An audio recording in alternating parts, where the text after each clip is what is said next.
আলী বানাত তিনি কেন এত বিখ্যাত হলেন?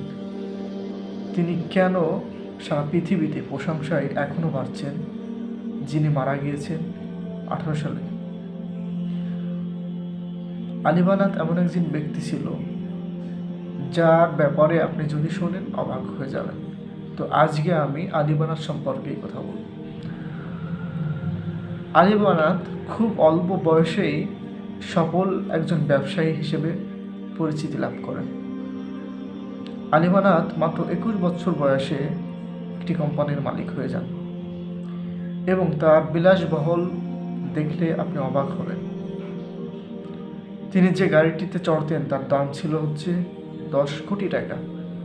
তিনি যে ব্রেসলেট হাতে দিতেন সেই ব্রেসলেটের দাম ছিল 50 লক্ষ টাকা। তিনি যে জুতা পরতেন সেই জুতার দাম ছিল 1 লক্ষ টাকা এবং তিনি যে স্যান্ডেল পরিধান করতেন তার মূল্য ছিল 50,000 টাকা। এবং এছাড়াও তো তার অনেক কিছুই ছিল, সানগ্লাস ছিল, অনেক বিলাসবহুল জিনিসপত্র ছিল। কিন্তু এত বিলাসবহুলতার সাথে কাটিয়েছিল, কিন্তু তিনি কেন বিখ্যাত? তিনার এই বিখ্যাতর কথা শুনলে আমাদের অবাক লাগবে না, কর্মের বিষয়ে শুনলেই অবাক লাগবে। আলী বানাত একদিন চা খাচ্ছিল, হঠাৎ করে জিহ্বাটা পড়ে গেল। পড়ে যাওয়ার পরে তিনি মনে করেছিলেন যে অল্পতে সেরে যাবে, যেহেতু চা খেলে জিহ্বা পুড়ে যেতেই পারে, আমাদের অনেক সময় পড়ে। তো এক সময় দেখা গেল যে তার যে ব্যথা, জিভে যে ব্যথা ছিল এটা আর কমে না। তিনি ডাক্তারের কাছে গেলেন, তারপর চেক আপ করালেন। ডাক্তার যে রিপোর্টের কথা বললেন আলী বানাত সেটা শোনার জন্য আমার প্রস্তুতি ছিলেন না।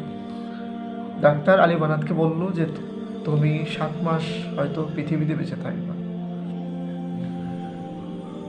7 মাস পৃথিবীতে বেঁচে থাকবা, কারণ সে যে রোগে আক্রান্ত ছিল, ক্যান্সারে, তার প্রতিরোধ কোনো ওষুধ নাই ডাক্তারের কাছে।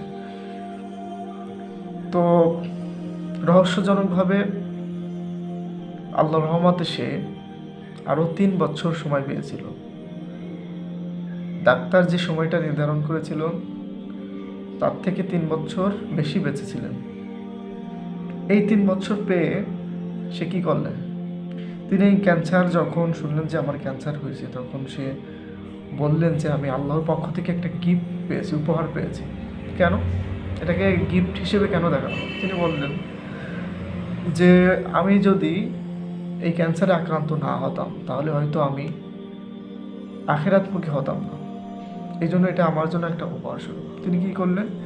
তিনি বললেন যে আমি যতদিন বেঁচে থাকবো ততদিন পর্যন্ত আমি মুসলিম বিশ্বে দারিদ্র ব্যক্তিদেরকে সাহায্য করব।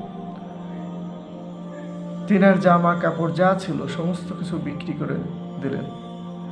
তিনার বিশাল বিজনেস বিক্রি করে দিলেন এবং সমস্ত সম্পত্তি দান করে দিলেন গরিবদের জন্য। নিজের ফ্যামিলির জন্য যতটুকু প্রয়োজন ততটুকু রেখে বাকিটুকু দান করে দিলেন এবং আফ্রিকাতে যে একটা গ্রাম নির্মাণ করলেন এবং তিনি ওখানে শিশুদের জন্য কাজ করলেন, বিধবাদের জন্য কাজ করলেন এবং তিনি একটা প্রজেক্টও তৈরি করলেন, যে প্রজেক্ট থেকে বাংলাদেশের রোহিঙ্গারাও কিন্তু সাহায্য পেয়েছিল। যারা মিয়ানমার থেকে আশ্রয় নিয়েছিল বাংলাদেশে, তারাও কিন্তু সাহায্য পেয়েছিল। তো এই আলী বানাত কত বিখ্যাত ব্যক্তি, তার কর্মের কারণে সে বিখ্যাত। এটা কয়জন করতে পারে? মানুষদের জন্য কয়জন কাজ করতে পারে এভাবে যে তিনি দারিদ্র বিমোচনের জন্য আফ্রিকায় চলে গিয়েছিলেন? এই 3 বছর সময় পেয়ে সে অনেক কিছুই করেছিলেন। তিনি বেশি দিন এই দুনিয়াতে বিলাসবহুলতায় কাটাতে পারেননি।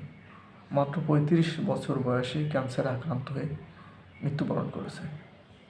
আল্লাহ তাকে জান্নাতুল ফিরদাউস নসিব করুক। আমিন।